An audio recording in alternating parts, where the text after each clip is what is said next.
This concept of flow, I always probably butcher this person's name, so my apologies, but Mihaly Csikszentmihalyi. Yeah. That's very close. I'm very bad at pronouncing that last name, by the way. But yeah, he has this book titled Flow, Yeah. in which he describes. Sorry, I interrupted you. You were going to ask a No, question. not at all. Yeah, it's his book Flow, and it's exactly as you describe. It's when you're deeply engaged in a creative activity. And so, I mean, I'd love to hear of times or a time when you have experienced this meditative state. Oh, many times. Yeah, many times. Yeah, many times. For example, I don't remember whether I tell this anecdote in the book. I think that I do in one of the chapters, but I remember myself years ago creating a cartogram of Brazil, in which I represented the population of Brazil with little squares, each one of them corresponding, I think that it was to 1,000 or several thousand people. So the population of Brazil is 200 million people. So try to imagine the amount of squares that I needed to represent the population of each one of the states of Brazil. And then I had to arrange the squares to broadly represent the shape of those states, as cartograms usually do. Now, if I had to make that design today, 15 years later, I will do it programmatically. I will use perhaps R, and I will download a library, and I will let the software do the cartogram for me. But at the time, I didn't know how to use programming. I made it by hand, duplicating those squares one by one and then arranging them. And it Mhm. was delightful. I spent, like, I don't remember how many hours I spent designing that graphic. Perhaps 2 days, just arranging those little squares and adjusting their position and then coloring them according to the other variable that I was representing. It was absolutely delightful. I felt myself disappear into the work. And that is what flow describes. That's the state of flow, which is something that people who engage with arts and crafts experiment quite often. And in my opinion, data visualization is above everything else a craft. It's something that we do with our hands, right? In some sense, by manipulating things on a screen, but we still use our brain and our hands. And when we do that, we immerse ourselves in the work. Yep. And so I was going to ask you what kinds of conditions need to be in place for you to reach that state. I don't know if you have any insight into this specifically, what kinds of conditions somebody might need in order for data visualization in particular to be something they can go into a flow state in. But, and it, as you were talking, I was kind of thinking about how maybe it would have been easier before computers to kind of be in the flow as you're creating a visualization. Because there's something for me, even when I'm recording a podcast episode, I'm taking notes by hand, and yes, it's on digital paper so that I can't lose anything. But there's something about writing or using my hands that allows me to feel more connected with what I'm doing than if I'm, say, typing.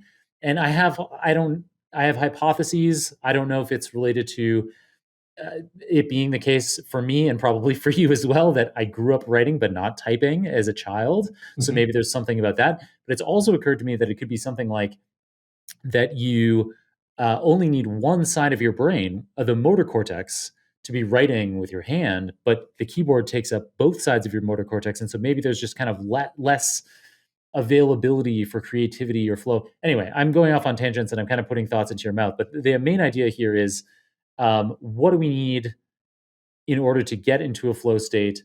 Yeah, I don't know if there's particular conditions that you think Yes, of. I think. All right. So I have experimented it not only through the manipulation of objects on a screen, the same way that I would manipulate them in the real world. You can certainly enter a state of flow by manipulating objects, again, by engaging in the craft.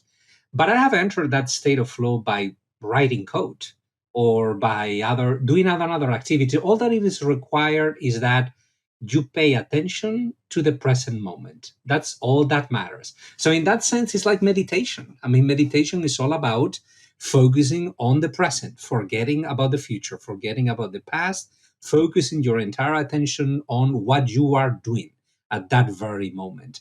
And forcing, and whenever you feel your attention steering away from the present moment, you bring it back. So, the same way that you can enter a state of meditation while you are walking, as long as you are paying attention paying attention to what you see or your own breath. And there are different ways to focus your attention. It's the same thing when you are doing some meaningful work. All that matters is that you pay attention to the present moment. Yeah, and as you've been saying that, I've been reflecting on my own experiences creating visualizations with code, and I think there is something that makes it easier perhaps than other kinds of coding experiences because often, as long as we're dealing with summary data, something that fits into a relatively constrained data frame on a single machine, we're not talking about both reducing the size of the data set and creating the visualization at the same time. So if you have this relatively constrained data frame, you're going to be getting the results on your screen instantly. Instantly.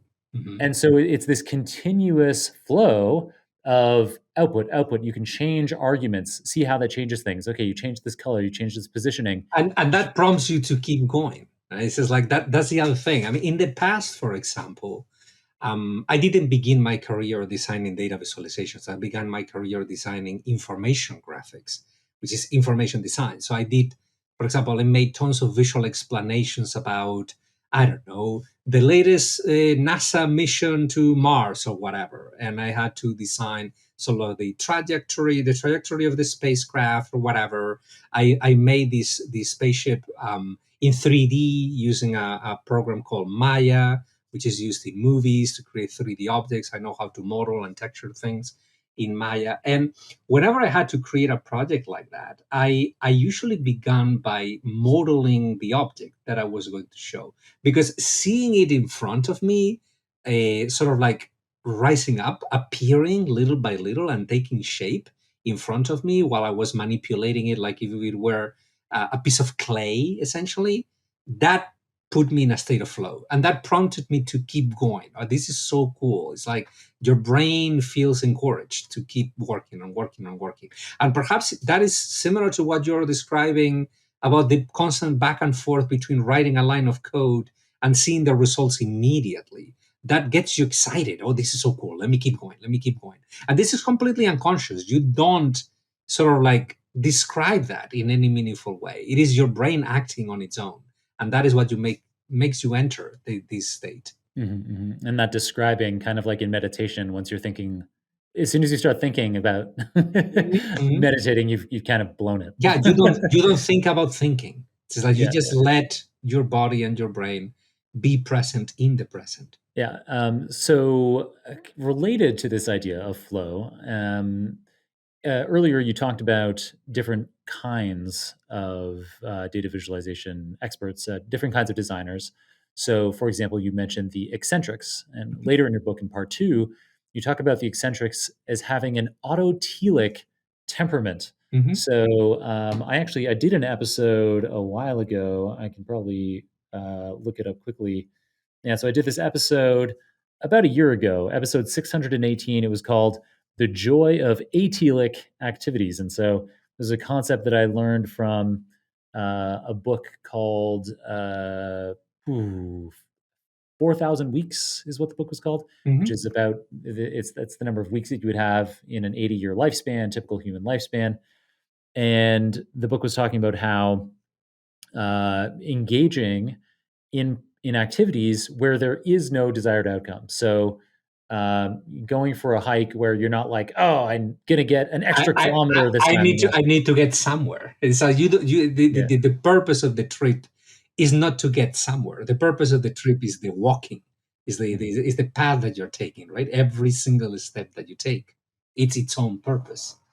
Exactly, exactly. And so you introduced a new word to me in your book, which is clearly in the same kind of family of words. So this Mhm. autotelic Mhm. temperament that Yeah. you say eccentrics have. So autotelic meaning then where atelic means you're doing an activity without any reward in mind. Autotelic would mean that the activity itself is rewarding. Mhm. So these designers, they have this autotelic temperament where the work is the reward rather than some external goal. So Yep. do you have any insight into this? What kind of inner drive compels these designers to Pleasure. experiment and push It's boundaries? just pleasure, and that is another thing that I talk about in the book. I mentioned in, I think that is in the second chapter, that my approach to visualization is also hedonistic. It's like, in the sense of like that I believe that pleasure has value in itself, and it's a drive that we take. I don't work in data visualization or in journalism in general. I didn't get into a career in journalism because I wanted to make money. If I wanted to make money, I would have studied something else other than journalism. You don't make a lot of money in journalism, but working in journalism for so many years before I became a professor at a university was extremely pleasurable for my type of personality. It's like being surrounded by people who were highly motivated to gather information and put it at the service of the public, discovering new stories every day. It was a constant adrenaline rush in some sense, right? So it was very hedonistic in that sense, or it was related to pleasure. And I think that in the Art of Insight, I mentioned at some point that, sure, I can talk about, my values. Obviously, I like to create graphics that are reliable, trustworthy, that inform well, that don't misinform people, blah blah blah. But when I take a look at my core motivations to be in this field, what really drives me, what really pushes me to keep going in this field, is the pleasure that I feel. I feel pleasure by designing graphics, by teaching classes, by giving workshops, by writing books about the craft. The core inner motivation is the state of pleasure that I reach. It's a state of inner peace, of happiness, and also pleasure. And I think that many people in the book describe this as well. It's like they like what they do, and the purpose of what they do is not instrumental, in the sense that there's not a final goal that they want to reach. The goal is the work. They enjoy doing the work, making the graphics that they create, even if those graphics don't go anywhere. Sometimes the graphics that appear in the book have never been published before, because they are graphics that people create for themselves just because they want to see the data visualized, and that's it. That's the purpose of the graphic.